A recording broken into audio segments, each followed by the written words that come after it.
High বন্ধুরা, তো দেখো আমি শুয়ে আছি। আজকে রান্নার তোর জন্যেই কি মজা, কারণ আজকে আমার বর কাজে চলে গেছে। আজ অনেকগুলো পান্তা ভাত আছে, সেই ভাতগুলো খাবো, আলু চচ্চড়ি করবো ঝাল ঝাল করে, আর সেই ঘুম দেবো। বুঝলে তো বন্ধুরা, আমার বর সাথে আছে। আমার বর হচ্ছে আমার কাছে কি বলতো, মানে ভগবানের থেকেও বেশি বেশি, মানে ভগবানের থেকেও আর কি কি বলবো বলতে পারছি না, ঠিক ভাষায় প্রকাশ করতে পারছি না তোমাদেরকে। তো জানো তো বন্ধুরা, আমরা সুখে আছি, আমরা ভালো আছি, আমরা এই ঘরটা করছি, এবং আমরা স্বামী স্ত্রী এতটাই দুজনে দুজনকে ভালোবাসি, তাই দেখে না হিংসায় জ্বলে পুড়ে মরে যাচ্ছে কিছু মানুষ, জানো তো। সেটা পাড়া প্রতিবেশী তো আছেই, তার থেকেও বেশি আছে নিজেদের ঘরের লোক, নিজেদের আত্মীয় স্বজন। সেই আত্মীয় স্বজনকে বলছি, পেছনে লেগে কুটো কথা বলে কিচ্ছু করতে পারবে না। ঝুমা যেটা চায় সেটা করেই ছাড়ে।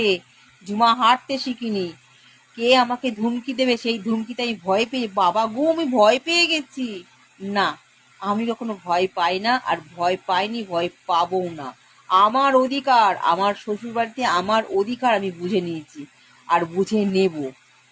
আমার বর যখন পাশে আছে, তোমাদের এত গায়ে জ্বালা বাজছে কিসের জন্য, হ্যাঁ? এতে কি হচ্ছে জানো তো, তোমাদের সম্পর্ক তোমরা নিজেরাই নষ্ট করছো। আমার কিছু না, আমার ভালো হচ্ছে, আমার ভালো হচ্ছে। বুঝলে বন্ধুরা, তোমরা কমেন্ট করে জানাও। হাই বন্ধুরা, সবাইকে জানাই শুভ বিকাল। কতবার স্নান হচ্ছে দেখুন, হিসাব নেই বন্ধুরা।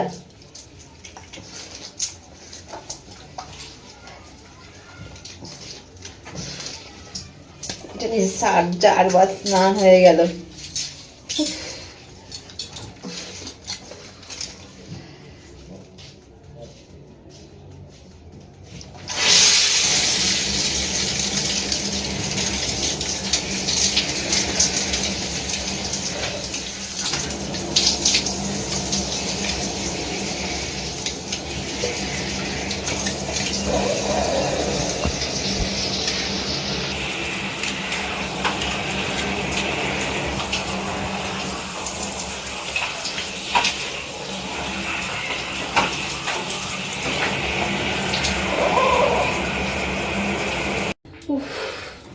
শরীরটা ক্লান্ত হয়ে যাচ্ছে।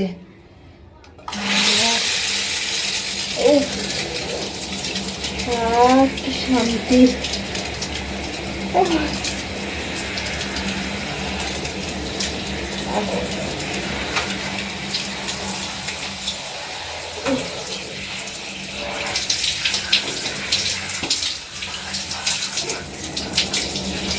মনে হচ্ছে না ঘরে যাই, মনে হচ্ছে এরকম করে জল বসে চুপচাপ।